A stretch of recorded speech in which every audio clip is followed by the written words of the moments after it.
Hey,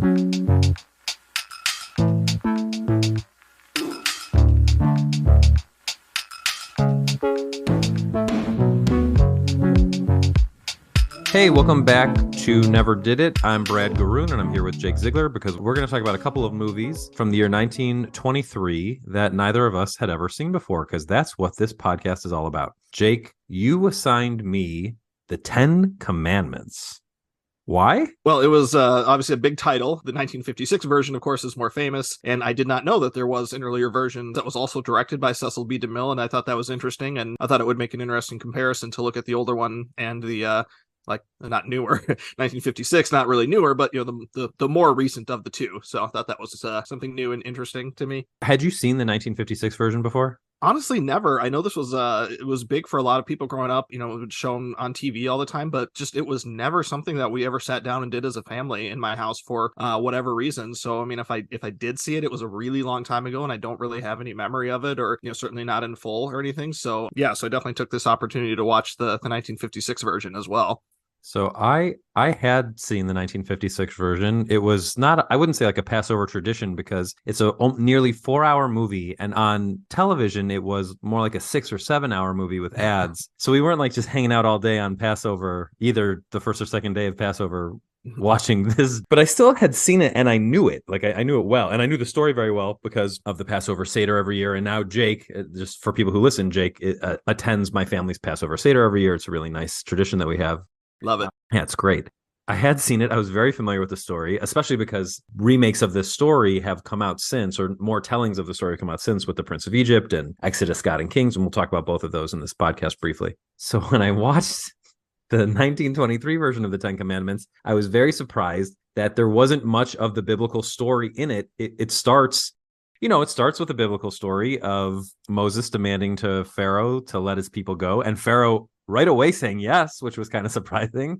Yep. And then they leave and they go through, and there's the wall of fire and the parting of the Red Sea, and there's the carving of the 10 Commandments, and all in pretty impressive. We'll talk a bit more about the effects in a second. And as you know, that's sort of the end of the story. Usually is the Israelites learning that, or the Hebrews learning that they're not going to get into Israel during that generation because of their idolatry of the golden calf.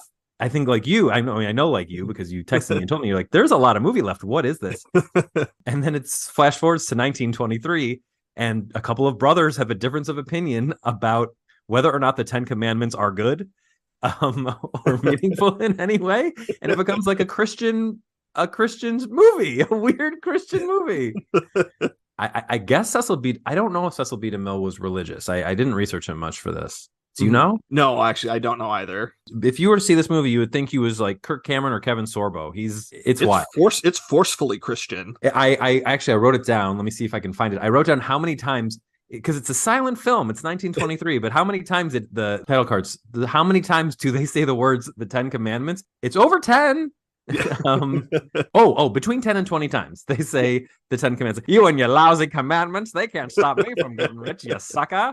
And I saw your Letterboxd review of the movie, and you mentioned, and I hadn't thought about this, but of course you're right, that making the pious brother carpenter is the most on the nose, insane decision. So yeah, for me, this movie didn't amount to much except for just like, holy crap, I can't believe this is what it was.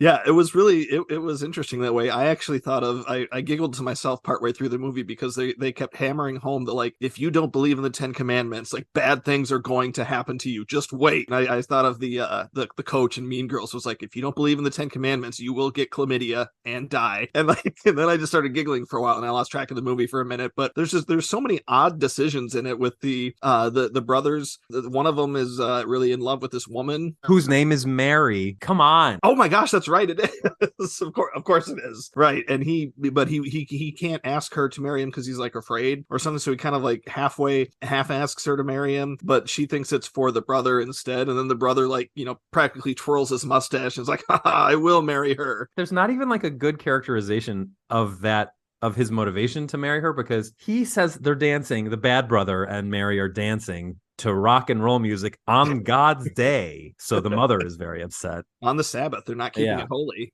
that Sunday Sabbath though, and he makes some like weird joke about how the person who loves you is too scared to tell you.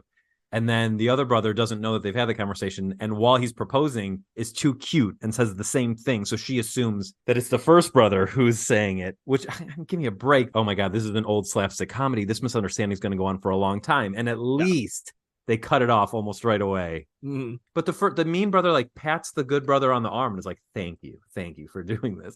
It was very strange. It's so weird. And I thought the weirdest part in the movie was when he's a carpenter and he gets a contract. His brother is like, I'm gonna build this church, but I'm gonna do it really crappy, but I'm gonna make my brother the head carpenter so that everything is, appears to be above board or whatever. And so his brother's built, working on this church, and the woman goes to visit the brother and she's like, I'm just gonna take this elevator, up this rickety scaffolding, 19 stories just for fun. And then they just have this weird sequence on top of this building for like no reason at all. And then it just looks super dangerous and super like there's just no reason for them to be up there. And I think they just wanted to get the shot of like the elevator going up or whatever. Like I think that's just all that they had in mind for that. And it looks really odd. Probably that makes sense. It also serves to let her see that her husband is having an affair with this exotic woman who turns out to be from a leper colony. I Googled it. That was a real place. Moloch, the leper colony in Hawaii, was real. Yeah. that kind of blew my mind. But like, aside from the fact that at the end of the movie, so real quick, we're going to spoil the crap out of this because it's silly and you shouldn't see it. Yeah. But the brother's mother, who is very pious, she comes in to see the work on the church. She's really excited that her sinner son is making a church. But as Jake said, he's making it with crappy materials and using the carpenter brother to make it look like it's good. But anyway, the mother goes to see the church and it collapses on top of her. Bizarre. My favorite part of the whole movie is that the doctor who rushes to the scene feels her pulse for a second. He goes, she only has moments to live. It's one thing that if he had said from her pulse that she was dead, but no, he knows that she's about to die from her pulse. And she gives like a speech about how, I don't even remember. So she dies. And then the brother's having an affair with this French Chinese woman or who for some reason is from Hawaii. And she gives him leprosy and then he kills her and then he has leprosy, but he gets arrested for her murder. Right, because murder is the last of the 7 deadly sins he has to commit. Right, he committed all the other sins he hadn't committed yet. Or no, commandments, not the 7 deadly sins. I'm sorry, obviously the commandments. Duh, it's the 10 commandments. That's the last one he hasn't broken yet. Right, and his wife makes a big deal when she sees them slinking away. She's like, "Well, at least he hasn't murdered anyone yet." Yeah. So he kills her, and then the idea is that he's given his wife leprosy. And his wife was also a sinner. He met her because she stole a sandwich from him in a weird shop. The whole movie's bad.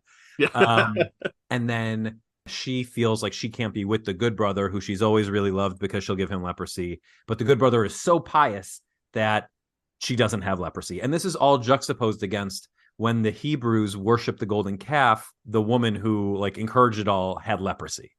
So there's a link there, but it's awful. It's really bad.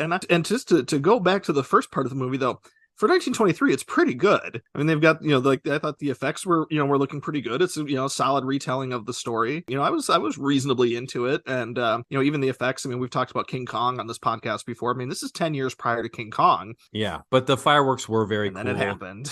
Right. And then the Jell-O mold also was cool. So when they part the Red Sea to make it look like water was holding still, they used these Jell-O molds to jiggle the water, which is cool.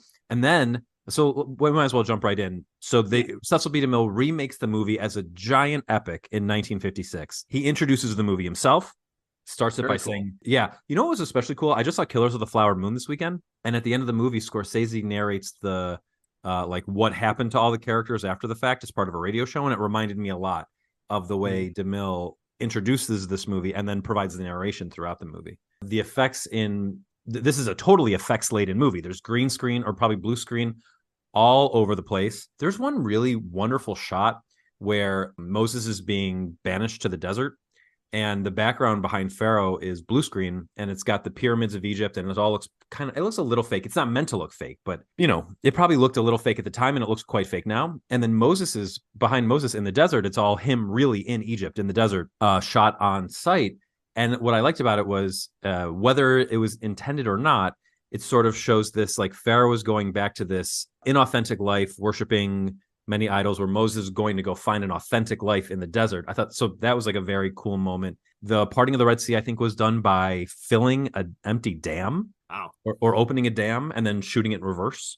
And the wall of fire didn't look as good, but at least they did it. And Heston is like a hoot. He's really good. Yep. Not Jewish, but interesting you bring that up.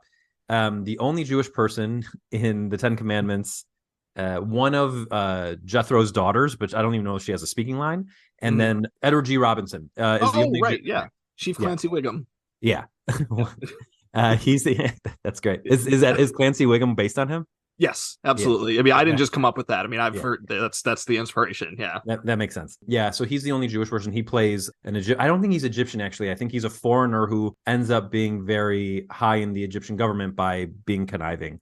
Yeah. And he becomes like Moses and Aaron's foe as they go into the desert. He's the only Jewish person in the production, and no one Jewish was involved in the make. I mean, I'm sure on the production level there were, but like the director wasn't, none of the actors were. Same with the original. And then in Prince of Egypt, I think Jeff Goldblum is the only Jewish actor, Jewish voice actor.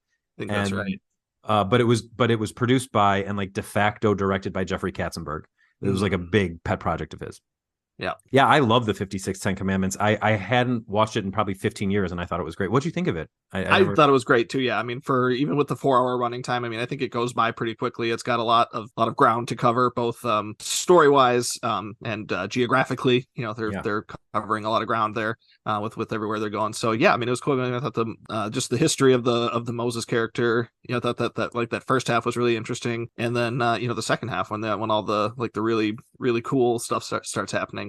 Yeah, I really liked it. I thought it was great. Not sure why I hadn't seen it before. You know, it's just one of those blind spots that I had, and wasn't any particular reason I had avoided it or anything. It's just I'm glad I finally sat down and watched it. Yeah, it's great. Definitely a classic. You mentioned the stuff with like Moses' history, so all of that is not biblical. The Bible story of Moses it's not short. I mean, it's the book of Exodus. It's 1/5 of the Torah, but a lot of the stuff that's in these movies isn't in it, and which is interesting because then the 23 version doesn't stray from the biblical story at all. It's not necessarily the most biblically accurate, but it doesn't have any extraneous stuff, whereas all the other movies do. And 1923, the title cards a lot of times are just like straight from the text too. Right, that's true, and they're written. It's interesting. The text. Wow, I thought this was super interesting too. So in the 1920, I have a lot to say about this. In the 1923 version, the title cards for the biblical portion of the movie, when an Egyptian is speaking, be it Pharaoh or someone around Pharaoh, they have some Egyptian artifact at the top. And when Moses is speaking, it's a Star of David at the top. The Star of David did not exist yet at the time. It certainly wasn't the symbol of Judaism. And there's a lot of Stars of David that the Jews are holding. Yeah. So that's ahistorical, not biblical, but it's ahistorical. In the 56 version, they don't have that, but it's funny that in the 56 version, the Ridley Scott version and the DreamWorks version, they seem really interested in Moses's life in Egypt as Pharaoh's like brother, friend, whatever, or a frenemy. And that's like all conjecture. So It's funny that all three of the newer quote unquote movies are so interested in spending so much time with that part of the story. Yeah, I wonder why. I wonder what that. Maybe it just feels more cinematic. Well, in the 56 version, what I liked about it was they had and the DreamWorks version, they just really paralleled Moses and Pharaoh as like hero and villain, kind of like a Harry Potter and Voldemort in a similar way. Like actually, Harry Potter is structured quite similarly to the Ten Commandments. Yep, as it goes. So yeah, so probably just like as a storytelling conceit. There were some things from the biblical story that I thought would be interesting to include that all of the versions didn't include.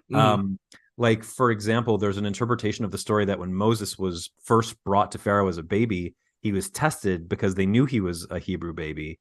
So they put some kind of fancy artifact in front of him and a burning coal. And if he had chosen the fancy artifact, they would have killed him. But he chose the coal, he put it in his mouth, it burned his tongue, and then he had a difficult time speaking the rest of his life. And the idea there is that as he became a leader, that was part of the reason he struggled so much to be a leader, was he was so nervous about his capability to talk and lead people.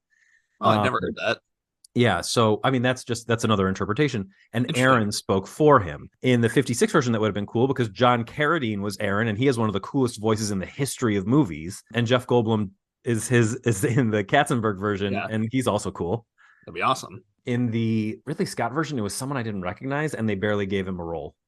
By the way, the Ridley Scott version sucks. Yeah, I didn't even get a chance to watch that one, so I don't have anything to add to that.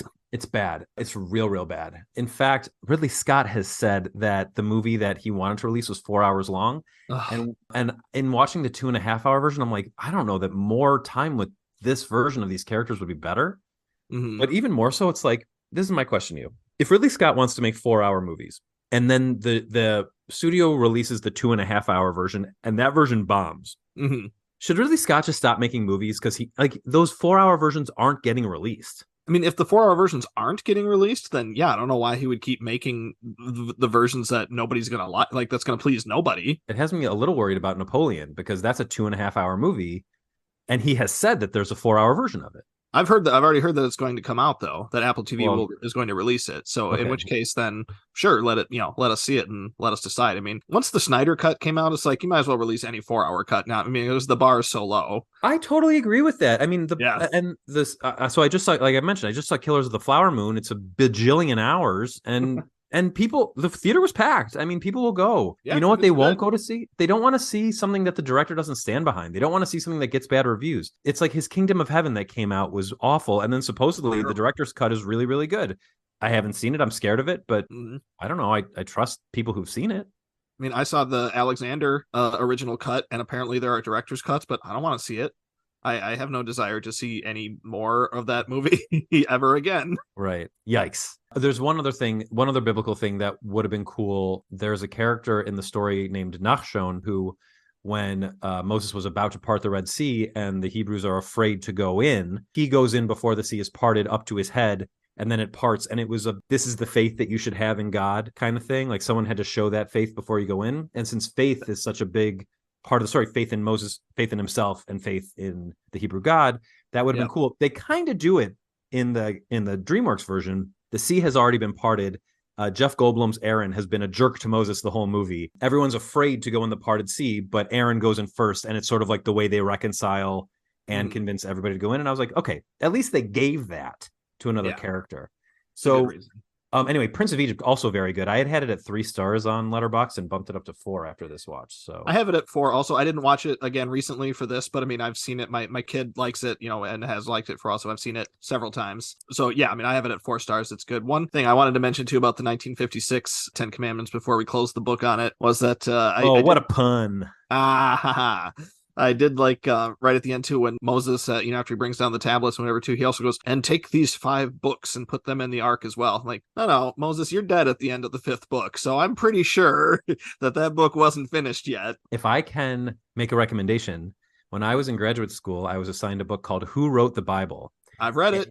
Oh, you have? I have read. Yeah, my rabbi assigned it when I was during my conversion. So yeah, I've actually read that book. So highly recommend. It's very cool. It's just like it attempts to source JPED. If people, I don't think anyone listening to this will be familiar with that, but anyway, you Yeah, will be after you read this book. it's really interesting. Yeah, it's Yeah, fascinating. it's very cool, and it gets into like the historicity of these stories and why people might have written the Torah the way that they did, and it's very cool. Mhm. Okay, so I assigned you Safety Last. Yes, tell me I did why. this, but it's famous. It's just super famous. I hadn't seen it yet before either, but I wanted to watch the movie where the guy hangs off the clock, Yeah. and so we did. So tell me what you thought about Safety Last. Well, I mean, to your point of it being famous, my there are some nights when my wife and I we spend time together, but separate. Where like she likes to play The Sims or whatever, so she'll just be sitting on the couch playing The Sims, and she'll be like, "You can watch whatever movie you want to watch." So I was like, "Okay, perfect. I'm gonna watch Safety Last." And so I put on. She'll ask, like, "Well, what are you gonna watch?" I said, "Well, do you know that image, that old black and white image of the guy with the hat and the glasses, which hanging off the building off the side of a clock?" Yeah, of course. I'm like, that's what I'm going to watch. So like she knew exactly what I was talking about, what it was. So I watched it. I loved it. I laughed like almost through the entire thing. Even right in the beginning in that train station, there's like 3 or 4 really good gags, like just right there in the beginning where he gets on, where first he picks up the wrong bag, and then he has to switch the bags with the lady and her baby, and then he gets on that truck instead of the train, and he has to run back. Just all these fun little gags. Harold Lloyd, I think, is kind of a distant number 3 when people talk about this. The top silent guys. You got your Chaplins and your Buster Keatons. Who we've talked about Buster Keaton before, but I don't think we haven't gotten to Chaplin yet, but I know we will later. Yeah. So I think Harold Lloyd maybe is like the number 3 to them. But man, he's got some really funny stuff in this movie, and just some really good. He's got really good facial expressions, and just physically, there's some really funny stuff in it. And I loved it. And the final sequence of him climbing up the building is incredible. Yeah, really good, and it's long. It's Um, lengthy. Yeah, I mean, the movie's not long. It's like an hour and 15 minutes, and that sequence is probably close to half an hour. Yeah, Or it's 20, it's 20 it's great. minutes. I think it's around 20, more around 20 minutes. It's interesting. You know, Lloyd made a lot of his movies with Fred C. Newmeyer, including this one. He starred in a lot of his movies with Mildred Davis, who I believe he ended up marrying, which seems like kind of a pattern with these silent movie guys.